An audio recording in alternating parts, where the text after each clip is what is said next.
Hello everyone, welcome to Prakriti classes. I hope you all are doing well. तो friends, आज के इस class में हम आपके पर्यावरण अध्ययन के बारे में पढ़ेंगे, जो कि है आपका ईवीएस, जिसे आप इन्वायरमेंटल स्टडीज़ के नाम से भी जानते हैं। इसका हम आज से एमसीक्यूज़ क्लास स्टार्ट कर रहे हैं। हम सबसे पहला टॉपिक पढ़ेंगे पारिस्थितिक तंत्र के बारे में। इससे रिलेटेड जितने भी एमसीक्यूज़ हैं, इंपॉर्टेंट एमसीक्यूज़, उन्हें हम आज की इस क्लास में पढ़ेंगे, जो कि आपके सहायक शिक्षक सीजी टेट और सी टेट के लिए बहुत ही इंपॉर्टेंट क्वेश्चंस होने वाले हैं। ये एमसीक्यूज़ की सीरीज़ डेली ऐसे ही चलेंगी, तो जो भी नए हों वो हमारे चैनल को सब्सक्राइब कर लीजिए। यहाँ ऐसे ही डेली बेसिस पर आप सभी प्रकार की फ्री क्लासेस यहाँ पर आपको प्रोवाइड की जा रही हैं। इससे पहले हमने सीडीपी, एसएसटी, हिंदी और कंप्यूटर की भी क्लासेस ली हैं, तो जिन्होंने वो सभी क्लासेस नहीं देखी वो जाकर देख सकते हैं। और सभी सब्जेक्ट्स की PYQs भी यहाँ सॉल्व कराई जा रही, तो जिन्होंने भी वो सभी क्लासेस नहीं देखी वो ज़रूर देखिए। और जिन्होंने भी अभी तक हमारे टेलीग्राम को ज्वाइन नहीं किया, टेलीग्राम को ज्वाइन कर सकते हैं। सभी प्रकार की PDF आपको वहाँ पर अवेलेबल हो जाएंगी।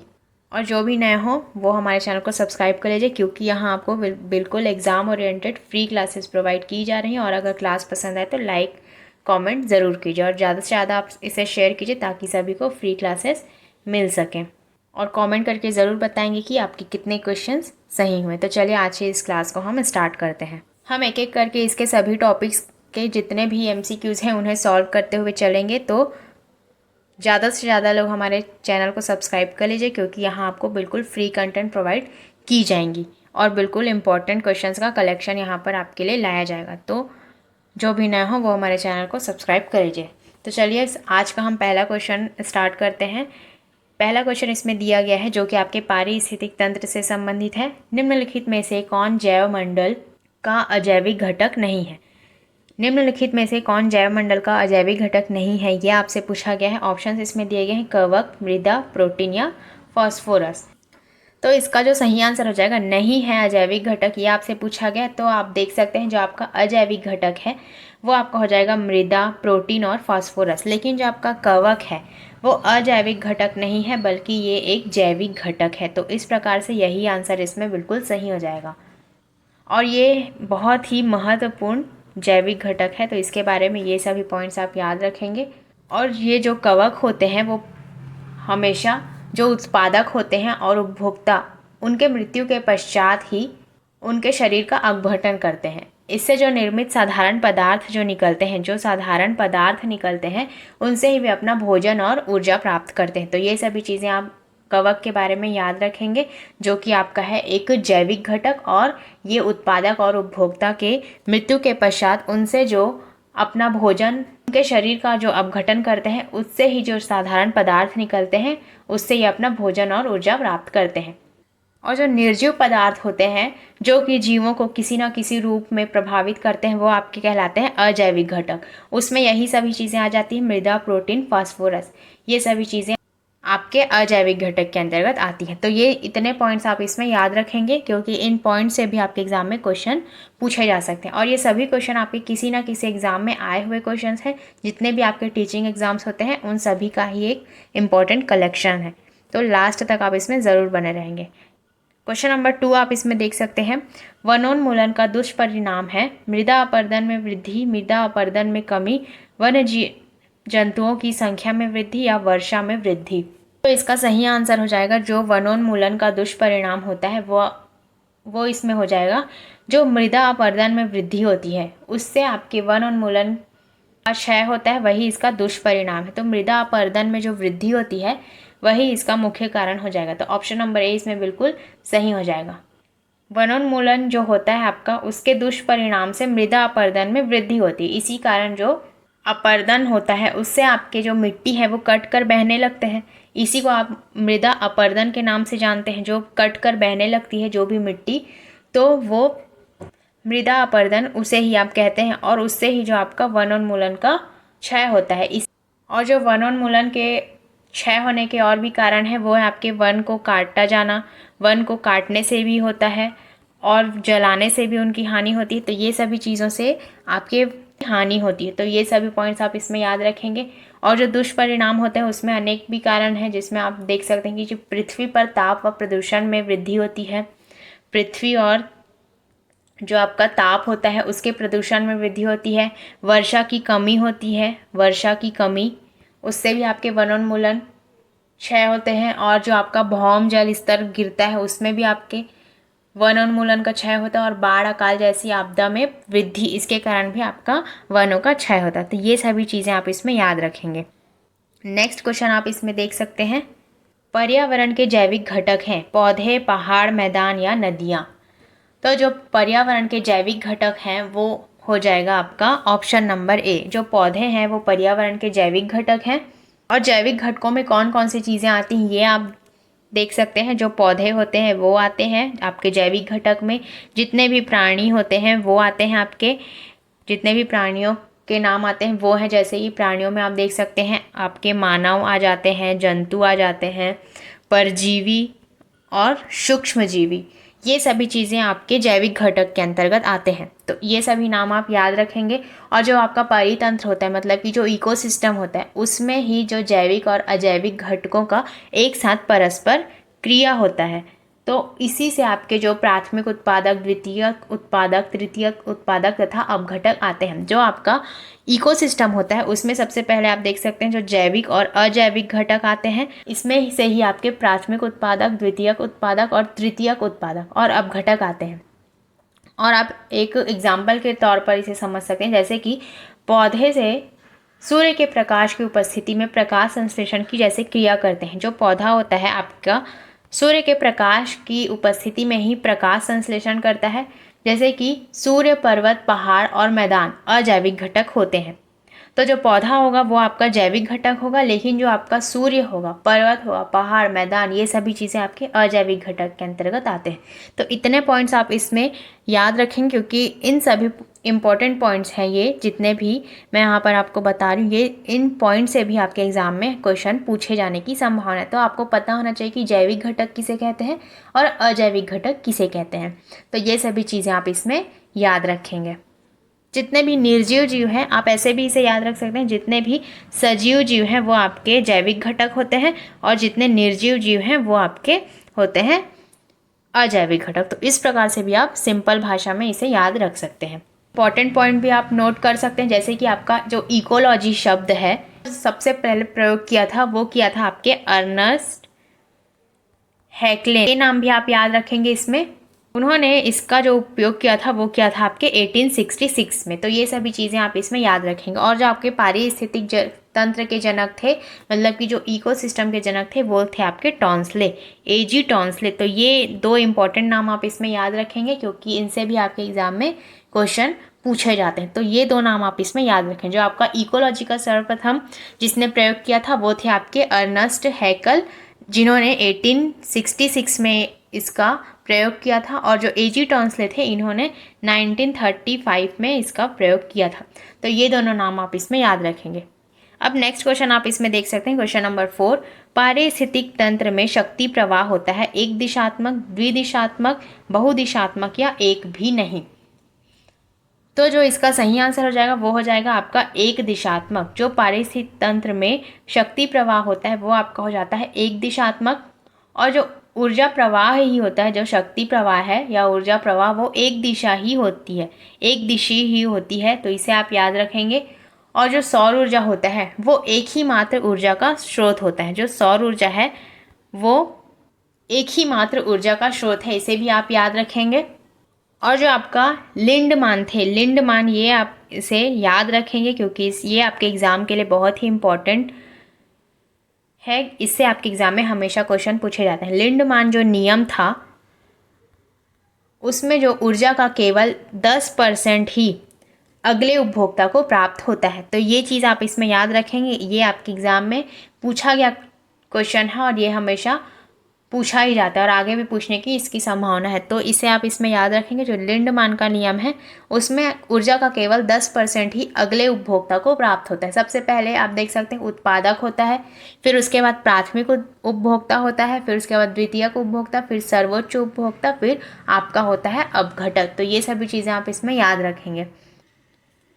नेक्स्ट क्वेश्चन आप देख सकते हैं आप इसमें, क्वेश्चन नंबर 5, एक ऊर्जा पिरामिड का सबसे ऊपरी भाग कौन सा होता है? प्राथमिक उत्पादक, प्राथमिक उपभोक्ता, गौण उपभोक्ता या जैव अपघटक। जैव अपघटक। तो इसका जो सही आंसर हो जाएगा वो हो जाएगा आपका गौण उपभोक्ता। जो ऊर्जा पिरामिड का सबसे ऊपरी भाग होता है वो है आपका गौण उपभोक्ता। ऑप्शन नंबर सी इसमें बिल्कुल सही हो जाएगा। गौण उपभोक्ता को ही आप द्वितीयक उपभोक्ता के नाम से भी जानते हैं, तो इसमें आप कंफ्यूज नहीं होंगे। अगर द्वितीयक उपभोक्ता लिखा हो या गौण उपभोक्ता तो ये दोनों इसमें सही हो जाएंगे, क्योंकि गौण उपभोक्ता को ही द्वितीयक उपभोक्ता का नाम दिया जाता है। जो आपका ऊर्जा का पिरामिड बनता है वो हमेशा सीधा बनता है, क्योंकि जो पारितंत्र के जितने भी पोषक स्तर होते हैं वो उसमें 90% जो ऊर्जा का व्यय होता है और शेष जो 10% ऊर्जा बचती है वो एक से एक दूसरे पर पहुंचती जाती है। तो यही मैंने बताया कि जो लिंडमान का नियम होता है उसमें सिर्फ 10% ऊर्जा ही दूसरे उपभोक्ता को प्राप्त होती है। तो ये सभी चीज़ें आप इसमें याद रखेंगे। नेक्स्ट क्वेश्चन आप देख सकते हैं इसमें, विश्व पर्यावरण दिवस 2019 का विषय था जल प्रदूषण को हराना, ध्वनि प्रदूषण को हराना, वायु प्रदूषण को हराना या मृदा संरक्षण। तो इसका जो सही आंसर हो जाएगा, जो विश्व पर्यावरण दिवस 2019 का विषय था वो आपका हो जाएगा वायु प्रदूषण को हराना। तो इस प्रकार से इसका आंसर हो जाएगा ऑप्शन नंबर सी, वायु प्रदूषण को हराना। और जो विश्व पर्यावरण दिवस 2020 का जो थीम था उसे भी आप याद रखेंगे, जो जैव विविधता का जश्न मनाए। जैव विविधता का जश्न मनाए, ये आपका 2020 का थीम था। तो ये सभी चीज़ें आप इसमें याद रखेंगे। और 2021 का भी थीम आप याद रख सकते हैं। 2021 का जो थीम था वो था आपका पारिस्थितिकी तंत्र की बहाली। जो पारिस्थितिकी तंत्र की बहाली थी वो थी आपकी 2021 का थीम। तो इसे भी आप इसमें याद रखेंगे। और 2022 का जो थीम था, 2022 का जो थीम था वो था आपका केवल एक पृथ्वी है। तो ये सभी थीम के जो नाम हैं इसे आप याद रखेंगे, क्योंकि किसी भी थीम से आपके नेक्स्ट एग्जाम में इस प्रकार के क्वेश्चन पूछे जा सकते हैं। तो इन सभी प्रकार के थीम को आप याद रखेंगे। तो इतने पॉइंट्स आप इसमें याद रखेंगे। नेक्स्ट क्वेश्चन आप देख सकते हैं इसमें, एक तंत्र एवं प्राकृतिक अधिवासों का संरक्षण तथा उनके प्राकृतिक वातावरण में प्रजातियों का जीवनक्षम जनसंख्या का रखरखाव एवं पुनः प्राप्ति के लिए प्रयुक्त पद है आंतरिक संरक्षण, परिधि संरक्षण, अपस्थान संरक्षण या स्वस्थान संरक्षण। तो इसका जो सही आंसर हो जाएगा वो हो जाएगा आपका स्वस्थान संरक्षण। जो आपका पारिस्थितिक तंत्र एवं प्राकृतिक अधिवासों का संरक्षण तथा उनके प्राकृतिक वातावरण में प्रजातियों का जीवनक्षम जनसंख्या का रखरखाव एवं जो पुनः प्राप्ति के लिए प्रयुक्त पद होता है वो होता है आपका स्वस्थानीय संरक्षण। तो इसका नाम आप इसमें याद रखेंगे। और जो आपका स्वस्थानीय या अपस्थानीय संरक्षण होता है वो आपका होता है, जैसे कि कभी किसी जीव के विलोपन, मतलब कि विलोपन का मतलब होता है कि भविष्य में उनके विलुप्त होने की जो संभावना होती है, मतलब कि विलोपित होने की जो संभावना होती है किसी भी जीव की भविष्य में, तो उसे बचाने के लिए सहायता की आवश्यकता होती है। इसे ही हम जो है स्वस्थानीय संरक्षण का नाम देते हैं। इसे आप XC2 के नाम से भी जानते हैं, तो इसे भी आप याद रखेंगे। इसका जो नाम है XC2 के नाम से भी आप इसे जानते हैं, तो ये नाम आप इसमें याद रखेंगे। तो जितने भी विलोपित जीव जंतु भविष्य में विलोपित होने की जिनकी संभावना होती है इन्हें स्वस्थान संरक्षण के अंतर्गत रखा जाता है। तो ये सभी पॉइंट्स आप इसमें याद रखेंगे। क्वेश्चन नंबर 8 आप इसमें देख सकते हैं, वन पारिस्थितिकी तंत्र में पाई जाने वाली खाद्य श्रृंखला का चयन कीजिए। ऑप्शंस इसमें दिए गए हैं, पादप प्लवक, जल पिस्सू, छोटी मछली या टूना, घास टिड्डा, मेंढक या सांप, या फिर पर्णपरक शैवाल, केकड़ा, छोटी मांसाहारी मछली या बड़ी मांसाहारी मछली, या फिर ऑप्शन नंबर डी मृत कार्बनिक पदार्थ, कवक और जीवाणु। तो जो इसका सही आंसर हो जाएगा वो हो जाएगा आपका ऑप्शन नंबर बी, जो घास टिड्डा, मेंढक और सांप है। ये आपकी खाद्य श्रृंखला की जो सही खाद्य श्रृंखला का क्रम होगा वो घास टिड्डा, मेंढक और सांप होगा। तो इस प्रकार से इसमें इस आंसर को आप याद रखेंगे। और जो आपका खाद्य श्रृंखला होता है उसके बारे में भी आप कुछ पॉइंट्स नोट कर लेंगे। जो आपका खाद्य श्रृंखला होता है, सबसे पहले जो प्राथमिक उत्पाद होता है, प्राथमिक उत्पाद के अंतर्गत आपके कौन कौन सी चीज़ें आएंगे, इसमें आ जाते हैं आपके पौधे, जितने भी हरे पौधे हैं वो सभी आ जाएंगे। और जो आपके पहले, दूसरे और तीसरे श्रेणी के जितने भी उपभोक्ता होते हैं और जो अपघटनकर्ता होते हैं, जैसे कि आपके आ जाते हैं कवक और आपके जीवाणु, ये सभी आपके प्राथमिक उत्पाद होते हैं। यही आपके जो खाद्य श्रृंखला का निर्माण करते हैं। तो आप देख सकते हैं जो प्राथमिक उत्पाद है वो है आपका घास हो जाएगा। उसके बाद जो खाद्य जाल होता है, खाद्य श्रृंखला और खाद्य जाल में ये सभी पॉइंट्स आप याद रखेंगे। जो आपका खाद्य श्रृंखला तो इसके बारे में अभी मैंने बताया, और जो आपका खाद्य जाल होता है, जो आपका खाद्य जाल होता है वो आपका होता है जब खाद्य श्रृंखला जो होती है जब सीधी ना होकर जटिल हो जाती है, जब एक प्रकार के जीवों द्वारा कई प्रकार के जीवों को खाया जाता है तो वो एक खाद्य जाल बन जाता है। जैसे कि आप इसमें देख सकते हैं घास, आपका जो टिड्डा है वो घास को खाएगा और जो मेंढक है वो टिड्डे को खाएगा, सांप आपका मेंढक को खाएगा, तो इसे ही खाद्य जाल का नाम दिया जाता है। तो खाद्य जाल और खाद्य श्रृंखला में ये सभी पॉइंट्स आप याद रखेंगे क्योंकि इनसे भी आपके एग्जाम में क्वेश्चन पूछे जाते हैं। आई थिंक यहाँ तक आप सभी को अच्छे से समझ में आ गया होगा खाद्य श्रृंखला और खाद्य जाल के बारे में। हम एक एक क्वेश्चन में बहुत सारे फैक्ट्स को देखते हुए चलेंगे और ये जितने भी पॉइंट्स होंगे वो आपके एग्ज़ाम के लिए बहुत ही इंपॉर्टेंट पॉइंट्स होंगे। तो आप इसे नोट करते हुए चलेंगे तो ज़्यादा अच्छा होगा, क्योंकि आपको जब रिवीजन का टाइम आएगा तो इस सब को रिवाइज करने में आपको ही फ़ायदा होगा। तो सभी पॉइंट्स को आप नोट करते हुए चलेंगे। नेक्स्ट क्वेश्चन आप इसमें देख सकते हैं, वन महोत्सव किस महीने में मनाया जाता है? सितंबर, फरवरी, जुलाई और मार्च का वन महोत्सव मनाया जाता है वो आपका मनाया जाता है जुलाई में। तो ये जो मंथ है उसे आप याद रखेंगे और ज़्यादा से ज़्यादा आप इसे शेयर कीजिए ताकि सभी को फ्री क्लासेस मिल सकें। ज़्यादातर अभी जो है सभी पेड क्लासेस चलाते हैं, तो यहाँ पर आपको फ्री क्लासेस प्रोवाइड की जा रही, तो जितना ज़्यादा हो सके आप इसे शेयर कीजिए ताकि सभी को फ्री क्लासेस मिल सके। जो आपका जुलाई होता है उसके जो फर्स्ट वीक में ही आपका वन महोत्सव मनाया जाता है, तो इसे भी आप याद रखेंगे। जो पहले सप्ताह में आपका मनाया जाता है उसे ही आपका वन महोत्सव कहा जाता है, जो जुलाई के फर्स्ट वीक में मनाया जाता है उसे। तो ये सभी चीज़ें आप इसमें याद रखेंगे। नेक्स्ट क्वेश्चन आप इसमें देख सकते हैं, number 10, Kavita the rime of the ancient mariner किसके द्वारा लिखी गई है? जॉन विलियम्स, जॉन रोज, एस.टी. कॉलरिज या स्टुअर्ट फायरस्टीन। तो इसका जो सही आंसर हो जाएगा वो हो जाएगा आपका option number C, S T. Coleridge द्वारा जो आपकी कविता है the rime of the ancient mariner वो आपके एस.टी. कॉलरिज द्वारा लिखी गई है। और जो एस.टी. कॉलरिज का पूरा नाम आप नोट कर सकते हैं, जो इनका एस.टी. कॉलरिज का पूरा नाम है वो है इनका Samuel Taylor Coleridge. Samuel Taylor Coleridge इनका पूरा नाम है। और जो जॉन विलियम्स थे वो आपके अमेरिकी लेखक थे और संपादक और एक प्रोफेसर भी थे। तो ये सभी चीज़ें आप जॉन विलियम्स के बारे में याद रखेंगे जो कि आपके एक अमेरिकी लेखक और प्रोफेसर थे। और इसका जो सही आंसर हो जाएगा वो है आपका एस.टी. कॉलरिज, पूरा नाम था सैमुअल टेलर कॉलरिज। तो ये सभी चीज़ें आप इसमें याद रखेंगे। नेक्स्ट क्वेश्चन आप देख सकते हैं इसमें, निम्नलिखित में से कौन सा पिरामिड प्राकृतिक पारिस्थितिक तंत्र में कभी भी उल्टा नहीं हो सकता? संख्या का पिरामिड, सभी उल्टे हो सकते हैं, जैव भार का पिरामिड या ऊर्जा का पिरामिड।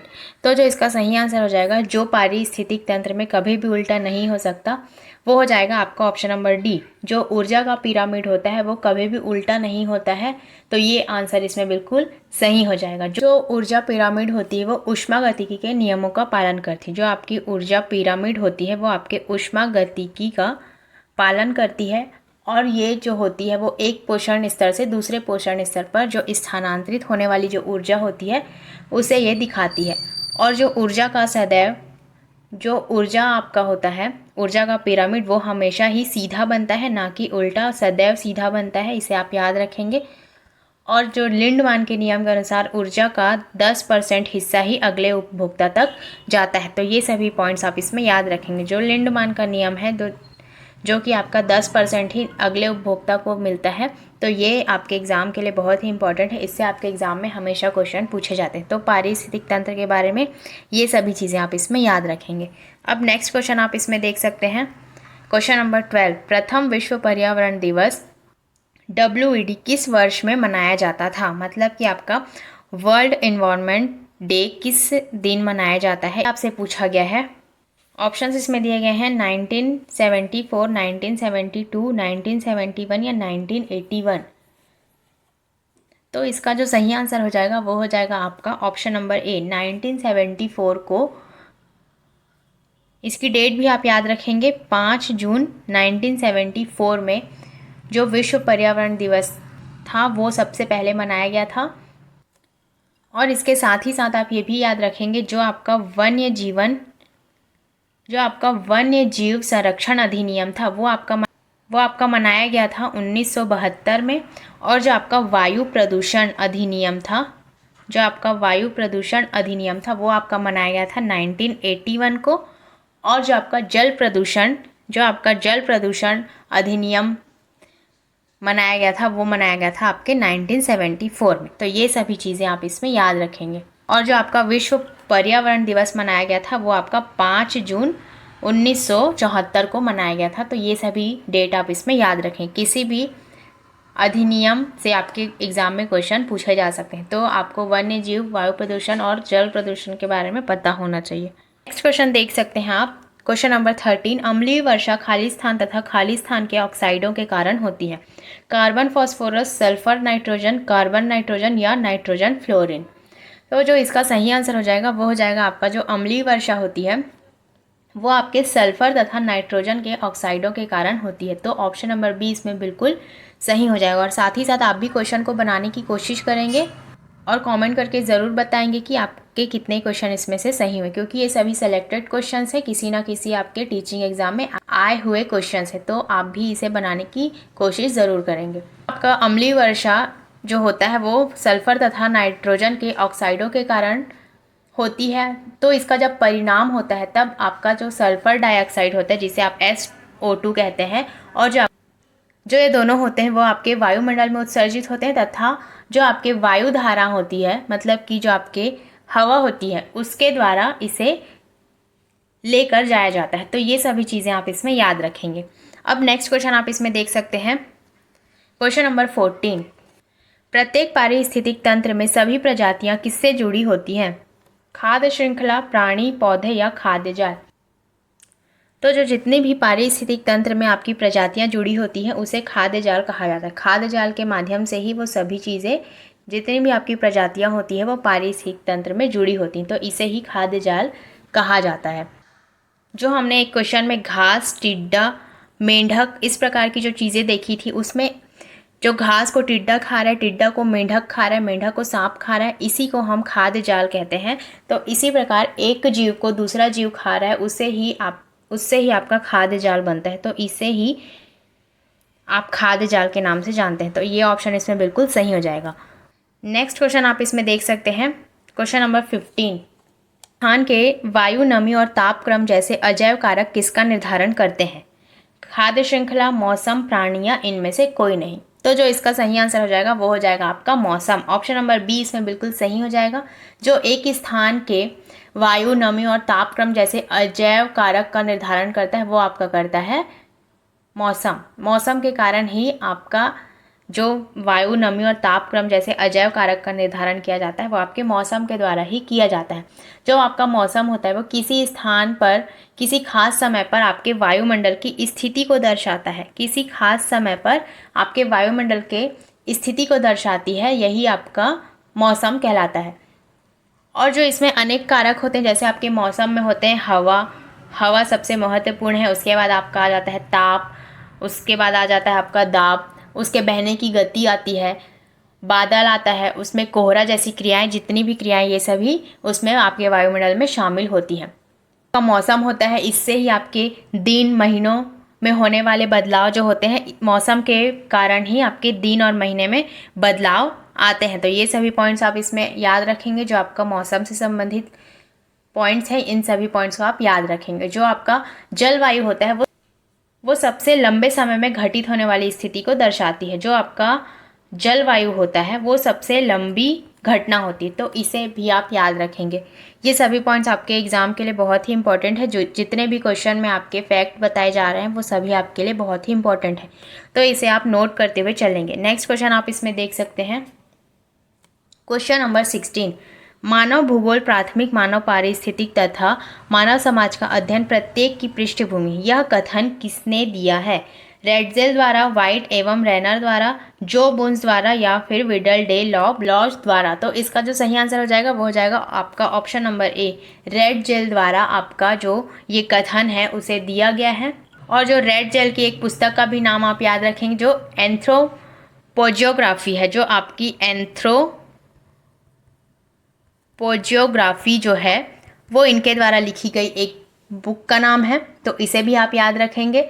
ये आपके थे। और इनका जो पूरा नाम है उसे भी आप याद रखेंगे। इनका पूरा नाम था फ्रेडरिक रेडजेल। ये एक आपके मानव भूगोल के जनक थे। तो ये सभी चीज़ें आप रेडजेल के बारे में याद रखेंगे। इनसे भी आपके एग्जाम में क्वेश्चन पूछे जा सकते हैं। नेक्स्ट क्वेश्चन आप इसमें देख सकते हैं। क्वेश्चन नंबर 17, निम्नलिखित में से किस पारिस्थितिक तंत्र में सबसे अधिक खाद्य श्रृंखलाएं पाई जाती? सबसे अधिक आपको पूछा गया है वन का पारिस्थितिक तंत्र, तालाब का पारिस्थितिक तंत्र, मरुस्थल का पारिस्थितिक तंत्र या फिर घास के मैदान का पारिस्थितिक तंत्र। तो जो सबसे अधिक खाद्य श्रृंखलाएं पाई जाती वो आपकी पाई जाती वन के पारिस्थितिक तंत्र में। सबसे अधिक आपकी पाई जाती है वन के पारिस्थितिक तंत्र में, जो कि आपका होता है, इसमें आप ऐसे समझ सकते हैं, जो आपका उत्पादक होता है। उत्पादक सबसे पहले आपका आता है, वो उसमें आ जाती हैं आपकी झाड़ियाँ, जितनी भी प्रकार की वनस्पतियाँ हैं वो सभी इनमें आ जाती हैं। फिर इसके बाद आता है आपका प्रथम उपभोक्ता। जो आपका प्रथम उपभोक्ता होता है उसमें आप क्या आ जाते हैं, खरगोश और टिड्डे जैसी चीज़ें, ये सभी आपके प्रथम उपभोक्ता में आ जाती हैं। फिर इसके बाद आपका आता है द्वितीयक उपभोक्ता। द्वितीयक उपभोक्ता के अंतर्गत आपके आते हैं भेड़िया और मेंढक। इन प्रकार के जो जानवर होते हैं वो आपके द्वितीयक उपभोक्ता के अंतर्गत आते हैं। और जो लास्ट में आपका आ जाता है सर्वोच्च उपभोक्ता, जो आपका आता है सर्वोच्च उपभोक्ता। इसमें आप क्या आ जाते हैं, जो आपके शेर आ जाते हैं, इसमें सांप आ जाते हैं। इन प्रकार के जो जीव हैं वो आपके सर्वोच्च उपभोक्ता में आ जाते हैं। तो आप देख सकते हैं जो ये सभी जो चीज़ें हैं वो आपके वनों में पाई जाती हैं। तो इसीलिए वन पारिस्थितिक तंत्र में सबसे अधिक खाद्य श्रृंखलाएं पाई जाती हैं। इसीलिए ये आंसर इसमें बिल्कुल सही हो जाएगा। आप देख सकते हैं इसमें झाड़ियाँ, वनस्पतियाँ, विभिन्न प्रकार के जानवर पाए जाते हैं, इसीलिए इसकी खाद्य श्रृंखला बहुत ही अधिक होती है। तो ये सभी पॉइंट्स आप इसमें याद रखेंगे। नेक्स्ट क्वेश्चन आप इसमें देख सकते हैं हम। क्वेश्चन नंबर 18, निम्नलिखित में से क्या परियोजना कार्य सोपान के अंतर्गत नहीं आता? नेगेटिव क्वेश्चन आपसे पूछा गया है। परिस्थिति प्रदान करना, रिकॉर्ड करना, लागू करना या कार्यान्वित करना या निर्दिष्ट प्रतिक्रियाएं देना। तो जो इसका सही आंसर हो जाएगा, कौन सा नहीं आता ये आपसे पूछा गया है। तो आपके जो परियोजना कार्य सोपान है उसके अंतर्गत आपका आता है रिकॉर्ड करना, लागू करना, निर्देश प्रतिक्रियाएं देना। ये सभी चीज़ें आती हैं। बजाय इसके जो आपका परिस्थिति प्रदान करना, ये आपके परियोजना कार्य सोपान के अंतर्गत नहीं आता है। तो ये पॉइंट इसमें आप याद रखेंगे। ये आंसर आपका बिल्कुल इसमें सही हो जाएगा। और जो आपके परियोजना कार्य सोपान के अंतर्गत और कौन कौन सी चीज़ें आती हैं इसे भी आप याद रखेंगे। सबसे पहला आपका आ जाता है चुनना। चुनने के बाद आपका आ जाता है सेकंड में नियोजन करना। ये सभी पॉइंट्स आप नोट कर लेंगे। चुनना आता है, उसके बाद आपका नियोजन करना आता है, फिर आपका आता है निष्पादन करना, क्योंकि ऑप्शन में इसके अलावा इन सभी चीज़ों को भी दे दिया जाएगा। अगर आपको पता ही नहीं होगा तो आप कैसे इसका आंसर सही से लगा पाएंगे। निष्पादन करने के बाद आपका आ जाता है फॉलो अप आ जाता है इसके बाद। फिर इसके बाद आ जाता है आपका मूल्यांकन आ जाता है। फिर आपका आ जाता है रिकॉर्ड करना। जो रिकॉर्ड करना है वही सबसे महत्वपूर्ण है, मतलब कि इम्पॉर्टेंट कार्य है आपके परियोजना कार्य के सोपान के अंतर्गत। तो ये सभी पॉइंट्स आप इसमें याद रखेंगे। अब नेक्स्ट क्वेश्चन आप इसमें देख सकते हैं। क्वेश्चन नंबर 19, निम्नलिखित में से कौन खाद्य श्रृंखला में सर्वाधिक संख्या में पाया जाता है? सबसे सर्वाधिक श्रृंखला में पाए जाने वाले के बारे में आपसे पूछा गया है। प्राथमिक उत्पादक, द्वितीयक उपभोक्ता, तृतीयक उपभोक्ता या अपघटक। अभी इसके पहले हमने इस क्वेश्चन में देखा था, जो आपका ये वाला क्वेश्चन था, इसमें आपसे पूछा गया था कि अधिक खाद्य श्रृंखला पाई जाती जो पारिस्थितिक तंत्र। तो आपका वन पारिस्थितिक तंत्र आ जाएगा।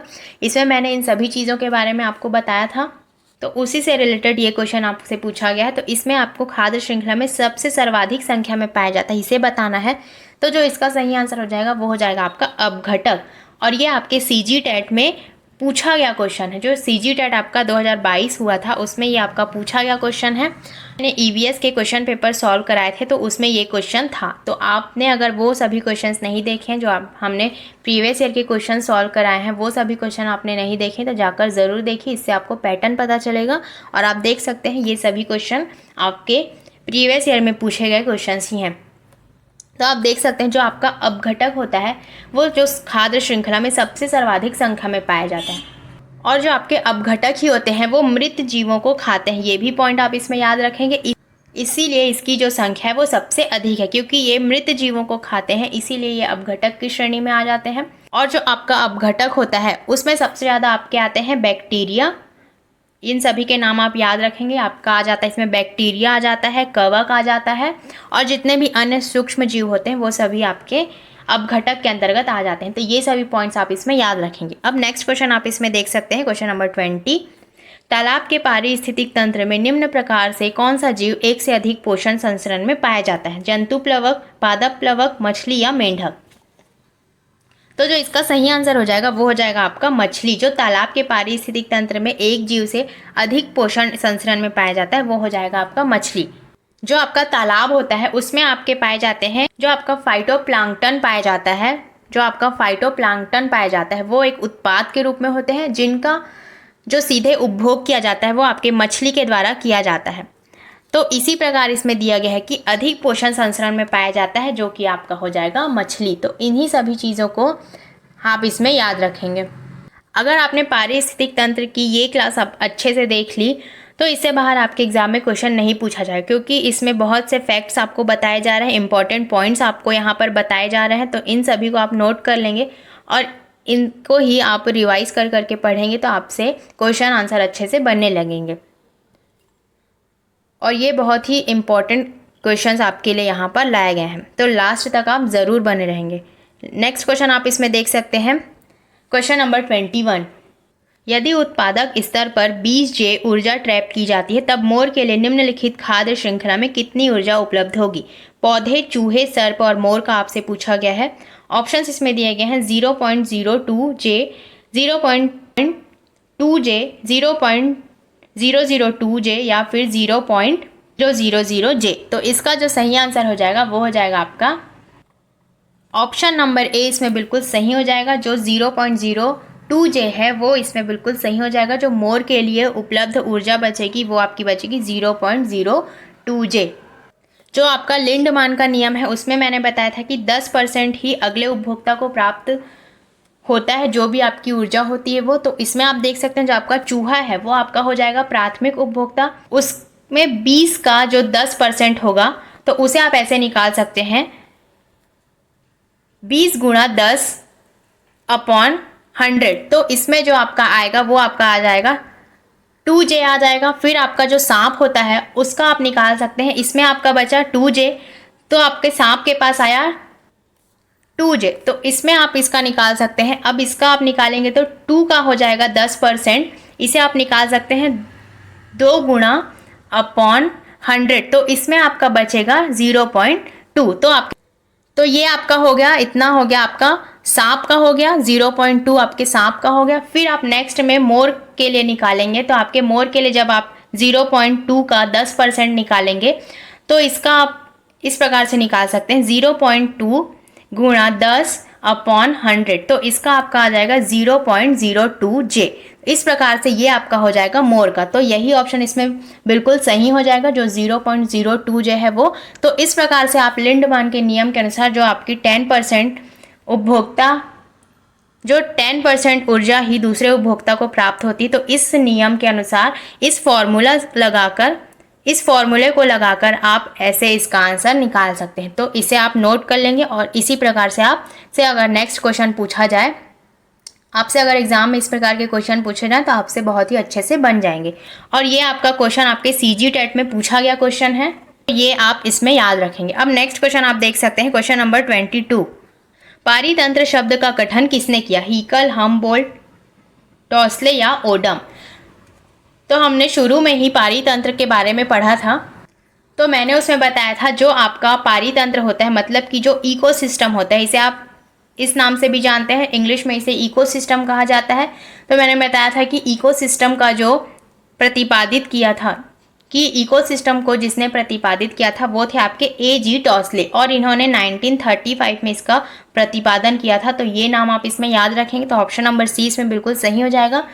और इससे जो बना पारिस्थितिक तंत्र है, जिन्हें आपके पारिस्थितिक तंत्र का जनक भी माना जाता है। तो ये सभी चीज़ें आप A.G. टॉसले के बारे में याद रखेंगे। और जो आपका इकोलॉजी था, इकोलॉजी इसी से बना हुआ शब्द है। तो इकोलॉजी का जो प्रयोग किया गया था वो किया गया था 1866 में, कि आपके अर्नेस्ट हैकल के द्वारा। ये भी नाम आप इसमें याद रखेंगे। ये दो नाम आपके लिए बहुत ही इंपॉर्टेंट है। इसके नाम मैंने शुरू में ही आपको बताए थे, अभी फिर से आप इसे रिपीट कर सकते हैं। ये दोनों नाम कितने इंपॉर्टेंट है और इससे आपके एग्जाम में क्वेश्चन भी पूछा गया है। तो ये सभी चीज़ें आप इसमें याद रखेंगे। अब नेक्स्ट क्वेश्चन आप इसमें देख सकते हैं, क्वेश्चन नंबर 23। पर्यावरण से संबंधित कौन सा कथन असत्य है? आपको नेगेटिव बताना है। पर्यावरण भौतिक तत्वों का समूह है, पर्यावरण हमेशा स्थिर रहता है, पर्यावरण में क्षेत्रीय विविधता होती है, पर्यावरण नियंत्रण एवं स्वपोषण पर आधारित है। तो इसका जो सही आंसर हो जाएगा वो हो जाएगा, आपसे असत्य पूछा गया है। तो जो पर्यावरण से संबंधित तथ्य होते हैं वो आपके हो जाएंगे, पर्यावरण भौतिक तत्वों का समूह है, ये इसमें बिल्कुल सही हो जाएगा। पर्यावरण में क्षेत्रीय विविधता होती है, ये भी इसमें सही हो जाएगा। और पर्यावरण नियंत्रण एवं स्वपोषण पर आधारित होती है, ये भी इसमें बिल्कुल सही हो जाएगा। लेकिन जो आपका ऑप्शन नंबर बी है, पर्यावरण हमेशा स्थिर रहता है, ये इसमें गलत हो जाएगा और यही आंसर इसमें सही हो जाएगा। क्योंकि हमसे असत्य पूछा है तो यही इसमें बिल्कुल सही हो जाएगा। क्योंकि पर्यावरण आपकी स्थिर नहीं होती है, ये निरंतर चलती ही रहती। तो ये सभी चीज़ें आप पर्यावरण के बारे में याद रखेंगे। नेक्स्ट क्वेश्चन आप इसमें देख सकते हैं, जो आपका फ्लाई ऐश अपशिष्ट उत्पादित होता है वो किससे होता है? जल विद्युत परियोजना से, थर्मल पावर परियोजना से, भूतापी परियोजना से, या घराट विंड मिल से। तो ये जो इसका सही आंसर हो जाएगा, जो आपका फ्लाई ऐश अपशिष्ट उत्पादित होता है वो आपका होता है थर्मल पावर परियोजना से आपका उत्पादित होता है। जो आपका फ्लाई ऐश होता है वो बहुत सी चीज़ों जैसे कि कोयला, इसमें आप मेन पॉइंट याद रखेंगे, जो आपका कोयला होता है उसको जलाने से निर्मित जो कण होते हैं उससे आपका फ्लाई ऐश बना होता है। तो ये सभी चीज़ें आप इसमें याद रखेंगे। कोयले के जो महीन कण होते हैं, मतलब कि बिल्कुल सूक्ष्म जो कण होते हैं, उससे ही आपका फ्लाई ऐश बना होता है। तो ये सभी चीज़ें आप फ्लाई ऐश के बारे में याद रखेंगे। अब नेक्स्ट क्वेश्चन आप इसमें देख सकते हैं, क्वेश्चन नंबर 25। पर्यावरण शिक्षा केंद्र सेंटर फॉर एनवायरमेंट एजुकेशन स्थित है नई दिल्ली में, देहरादून में, अहमदाबाद में, या हैदराबाद में? तो जो इसका सही आंसर हो जाएगा वो हो जाएगा आपका अहमदाबाद में। जो आपका पर्यावरण शिक्षा केंद्र बनाया गया है वो आपका बनाया गया है अहमदाबाद में। तो ये पॉइंट आप इसमें याद रखेंगे। और जो इसकी स्थापना हुई थी इसे भी आप याद रखेंगे। इसकी स्थापना जो हुई थी 1984 में इसकी स्थापना हुई थी। तो ये जो डेट है वो उसे आप याद रखें। इसके डेट से भी आपके एग्जाम में क्वेश्चन पूछे जा सकते हैं। तो इतने फैक्ट्स आप इसमें याद रखेंगे। अब नेक्स्ट क्वेश्चन की ओर हम बढ़ते हैं। नेक्स्ट क्वेश्चन आपका है क्वेश्चन नंबर 26। निम्न में से कौन सा कथन असत्य है? आप देख सकते हैं यहाँ पर आपको बिल्कुल फ्री क्लासेस प्रोवाइड की जा रही, तो जितना ज़्यादा हो सके आप इसे शेयर कीजिए ताकि दूसरे बच्चों को भी लाभ इसका मिल सके। उन्हें भी हमारे चैनल के बारे में नहीं पता है, उन्हें भी आप बता दीजिए। और जिन्होंने अभी तक चैनल को सब्सक्राइब नहीं किया है वो कर लीजिए, क्योंकि यहाँ पर आपको ऐसे ही फ्री क्लासेस मिलती रहेंगी और साथ ही साथ इसके PDF भी आपको प्रोवाइड कर दी जाएंगी। तो इतना सब कुछ आपको फ्री मिल रहा है तो आपको सब्सक्राइब करने में दिक्कत नहीं होनी चाहिए। तो ज़्यादा से ज़्यादा लोग इसे सब्सक्राइब कीजिए और जितना ज़्यादा हो सके आप इसे अपने दोस्तों में शेयर कीजिए। जो भी इनकी जो टीचिंग एग्ज़ाम्स की तैयारी कर रहे हैं उन्हें आप शेयर कर दीजिए, क्योंकि बहुत से लोगों को पता नहीं होता है। तो अगर आप शेयर करेंगे तो उनको भी इसका फ़ायदा मिलेगा। तो नेक्स्ट क्वेश्चन आप इसमें देख सकते हैं, निम्न में से कौन सा कथन असत्य है? असत्य आपसे पूछा गया है। अकार्बनिक पोषक तत्वों का पारिस्थितिक तंत्र में पुनर्चक्रण होता है। पारिस्थितिक तंत्र में ऊर्जा का प्रवाह कार्बन बंध के रूप में होता है। पारिस्थितिक तंत्र में ऊर्जा का पुनर्चक्रण होता है, या श्वसन प्रक्रिया में ऊर्जा उद्यमित होती है। आपसे असत्य पूछा गया है, तो जो इसमें सही आंसर हो जाएगा वो हो जाएगा आपका ऑप्शन नंबर सी। पारिस्थितिक तंत्र में ऊर्जा का पुनर्चक्रण होता है, ये इसमें बिल्कुल गलत हो जाएगा। क्योंकि जो पारिस्थितिक तंत्र में आपका पुनर्चक्रण होता है वो आपके अकार्बनिक पोषक तत्वों का होता है पुनर्चक्रण, और आपके कार्बन बंध का होता है पुनर्चक्रण, और श्वसन प्रक्रिया में ऊर्जा उद्यमित होती है। ये सभी चीज़ें इसमें बिल्कुल सही हैं।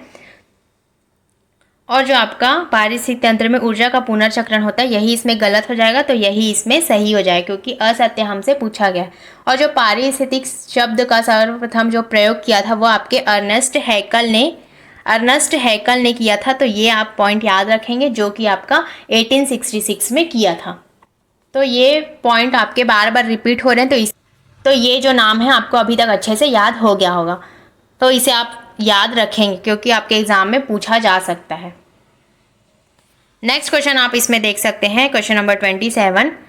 EIA का पूरा नाम क्या है? जो आपका EIA है इसका पूरा नाम आपसे पूछा गया है। Environment and industrial act, environment impact activities, environment impact assessment या फिर इन्वायरमेंटली इम्पोर्टेड एक्टिविटी। तो जो इसका सही आंसर हो जाएगा वो हो जाएगा आपका ऑप्शन नंबर सी, इसमें बिल्कुल सही हो जाएगा। जो इन्वायरमेंट इम्पैक्ट असेसमेंट है वो है आपका EIA का पूरा नाम, इसका पूरा ही नाम होता है इन्वायरमेंट इम्पैक्ट असेसमेंट।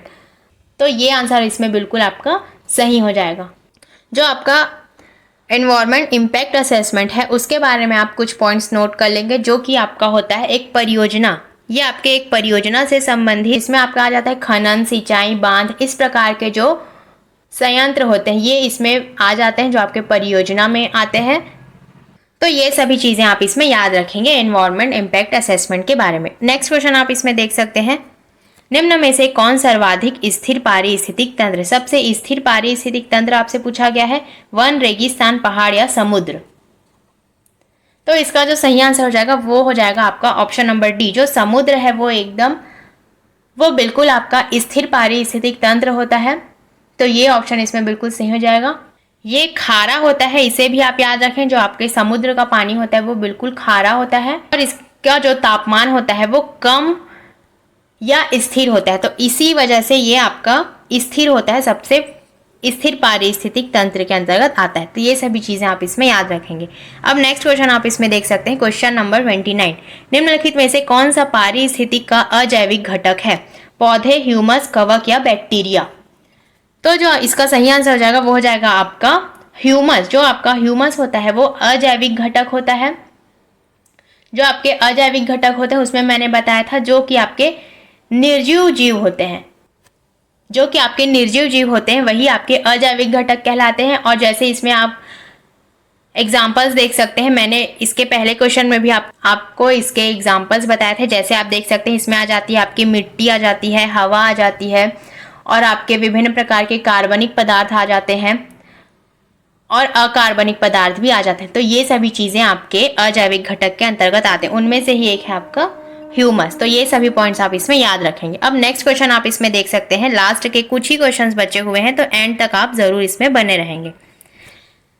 अगला क्वेश्चन आप इसमें देख सकते हैं, मृदा के संबंध में निम्न कथनों पर विचार कीजिए तथा नीचे दिए गए कूटों से सही उत्तर का चयन कीजिए। मृदा भोजन एवं लकड़ी का मुख्य आधार है। मृदा एक प्रमुख संसाधन है। सभी समुदाय एवं उनकी संस्कृतियों मृदा पर ही आधारित होती है। इसमें से कौन सा सत्य है यह आपसे पूछा गया है, यह आपको बताना है। तो इसका जो सही आंसर हो जाएगा वो हो जाएगा आपका पहला और दूसरा इसमें बिल्कुल सही हो जाएगा, मतलब कि ऑप्शन नंबर ए इसमें बिल्कुल सही हो जाएगा। जो आपका मृदा भोजन एवं लकड़ी का मुख्य आधार है और जो मृदा होती है वो एक प्रमुख संसाधन होती है, तो ये दोनों इसमें बिल्कुल सही हो जाएंगे। क्वेश्चन नंबर 31 में आप देख सकते हैं, माइकोराइजा पाया जाता है साइकम में, गुलाब में, पाइनस मतलब कि चीड़ में या बुरांश में।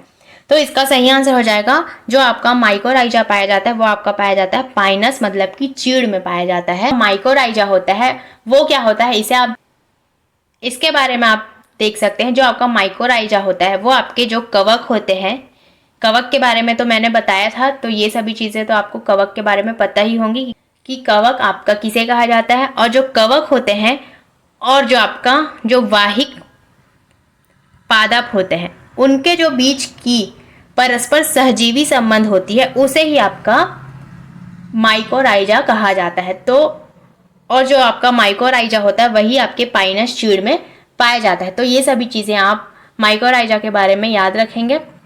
और जो आपका जो सहजीवी संबंध पाया जाता है इसी को जो हम कवक और वाहिक पादपों के जो जड़ों के बीच की जो परस्पर सहजीवी होती है उसे ही हम सहजीवी संबंध कहते हैं। और जो ये सहजीवी संबंध होते हैं, जो आपके सहजीवी संबंध होते हैं वो जो कवक होते हैं पौधे की जड़ों पर आश्रित होते हैं, जो जड़ होते हैं उन पर ही ये आश्रित होते हैं, तो ये पॉइंट्स भी आप इसमें याद रखेंगे। और जो जड़ों में ही कवक की जो स्थिति होती है उसके 3 रूप होते हैं, इसके 3 रूप होते हैं, इसे भी आप याद रखेंगे। जो जड़ों में जो कवक की स्थिति होती है उसके 3 रूप होते हैं। पहला आपका हो जाता है एक्टोमाइकोराइजा, फिर आपका हो जाता है एंडोमाइकोराइजा, और आपका तीसरा आपका हो जाता है एक्टोएंडोमाइकोराइजा। तो ये तीनों पॉइंट्स आप कवक के बारे में याद रखेंगे। तो इतने पॉइंट्स आपको माइकोराइजा के बारे में याद रखना है। अब नेक्स्ट क्वेश्चन आप इसमें देख सकते हैं, संसार का सबसे बड़ा पारिस्थितिक तंत्र है। अब आपसे संसार का सबसे बड़ा पारिस्थितिक तंत्र पूछा गया है, जंगल, घास का मैदान, झील या सागर। तो इसका सही आंसर हो जाएगा आपका सागर। जो संसार का सबसे बड़ा पारिस्थितिक तंत्र है वो आपका हो जाएगा सागर। ऑप्शन नंबर डी इसमें बिल्कुल सही हो जाएगा। जो हमारे पृथ्वी पर सबसे बड़ा जो हमारा पारिस्थितिक तंत्र मौजूद है वो है आपका महासागर ही मौजूद है। तो इसे आप याद रखेंगे, जो कि आपका ये फैला हुआ है 71% पर। तो इस सभी पॉइंट्स को आप याद रखेंगे। जो सबसे बड़ा कृत्रिम पारिस्थितिक तंत्र है वो आपका हो जाएगा धान का खेत। इसे भी आप याद रखेंगे, ये भी आपके एग्जाम में पूछा जा सकता है। और जो सबसे छोटा पारिस्थितिक तंत्र हो जाएगा वो हो जाएगा आपका एक्वेरियम। जो घरों में मछलियों को रखा जाता है उसे ही आपका एक्वेरियम कहा जाता है। इसे ही हम सबसे छोटा पारिस्थितिक तंत्र कहते हैं। और जो आपका कृत्रिम पारिस्थितिक तंत्र हो जाएगा वो हो जाएगा आपका धान का खेत। और सबसे बड़ा, संसार का सबसे बड़ा पारिस्थितिक तंत्र हो जाएगा वो हो जाएगा आपका सागर। तो ये सभी चीज़ें आप याद रखेंगे। इसमें किसी भी पॉइंट से आपके एग्जाम में क्वेश्चन पूछे जा सकते हैं। नेक्स्ट क्वेश्चन आप देख सकते हैं इसमें, क्वेश्चन नंबर 33, महाराष्ट्र, मध्य प्रदेश और गुजरात में बड़े बांध के निर्माण के कारण स्थानीय व्यक्तियों को अपने प्राकृतिक आवास को छोड़ना पड़ा। इस प्रकार की गतिविधि को क्या कहते हैं? ऑप्शंस इसमें दिए गए हैं, तबादला, स्थानांतरण द्वारा अंदर आना, स्थानांतरण द्वारा बाहर जाना या फिर विस्थापन। तो जो अपने प्राकृतिक आवास को छोड़ना पड़ता है कुछ स्थानीय व्यक्तियों को, तो वो होता है आपका विस्थापन। ऑप्शन नंबर डी इसमें बिल्कुल सही हो जाएगा। के बड़े बांध के निर्माण के कारण जो स्थानीय व्यक्ति होते हैं उन्हें अपने आवास को छोड़ना पड़ता है, जो उनका प्राकृतिक आवास होता है उसे उन्हें छोड़ना पड़ता है, तो वो आपका कहलाता है विस्थापन। और जो आपका तबादला होता है इसे आप ट्रांसफ़र के नाम से भी जानते हैं, इसे ही ट्रांसफ़र कहा जाता है। हिंदी में इसका नाम होता है तबादला। मतलब कि जो एक अस्थायी तौर पर एक स्थान से दूसरे स्थान पर जब आपका ट्रांसफ़र होता है तो उसे ही तबादला कहा जाता है। और जो आपका होता है स्थानांतरण द्वारा अंदर आना, इसका जो मतलब होता है इसे आप सिंपल लैंग्वेज में से अप्रवास के नाम से भी जानते हैं। किसी व्यक्तियों का आकर बस जाना, इसे ही आपका अप्रवास कहा जाता है या फिर स्थानांतरण द्वारा अंदर आना कहा जाता है। और जो बच जाता है आपका स्थानांतरण द्वारा बाहर जाना। तो इसमें आपका आ जाता है जो आपके जैसे कि नौकरी या फिर बेहतर जीवन के लिए एक स्थान से दूसरी ओर जाते हैं, इसे आपका स्थानांतरण द्वारा बाहर जाना कहते हैं।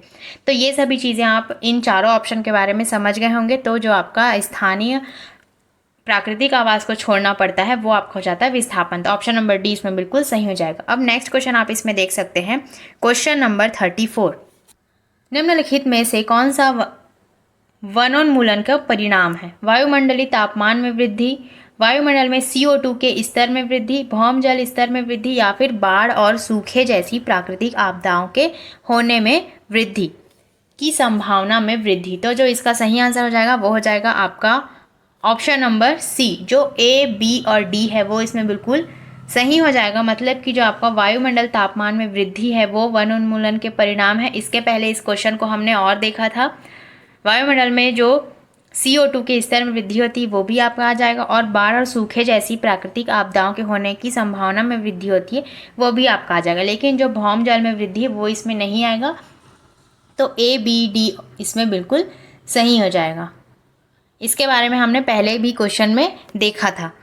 नेक्स्ट क्वेश्चन आप देख सकते हैं। तो आप देख सकते हैं कैसे क्वेश्चन को घुमाकर फिर से आपके सामने रख दिया जाता है। तो इसी प्रकार से आपके एग्ज़ाम में क्वेश्चन पूछे जाते हैं। इसीलिए एक एक क्वेश्चन में मैं सभी फैक्ट्स को बताते हुए चल रही हूँ ताकि किसी भी फैक्ट से आपके एग्ज़ाम में क्वेश्चन पूछा जाए तो आपसे अच्छे से बने।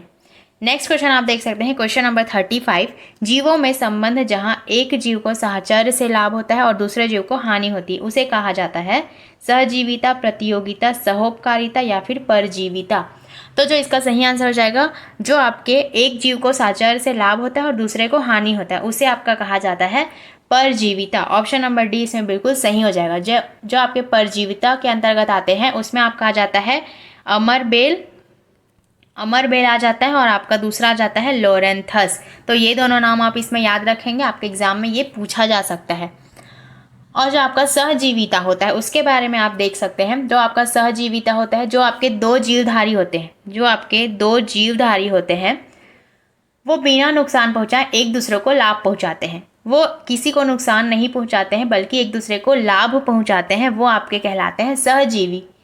जैसे इसमें आपके आ जाते हैं, आप इसमें एग्जाम्पल भी याद रख सकते हैं। इसमें आपका आता है सहजीवी में लाइकेन आ जाता है, आपका शैवाल आ जाता है आपका, और कवक आ जाता है। तो ये तीनों नाम आप इसमें सहजीविता के अंतर्गत आते हैं। इसमें जो भी है इसमें नुकसान नहीं पहुंचाया जाता बल्कि इसमें लाभ पहुंचाया जाता है।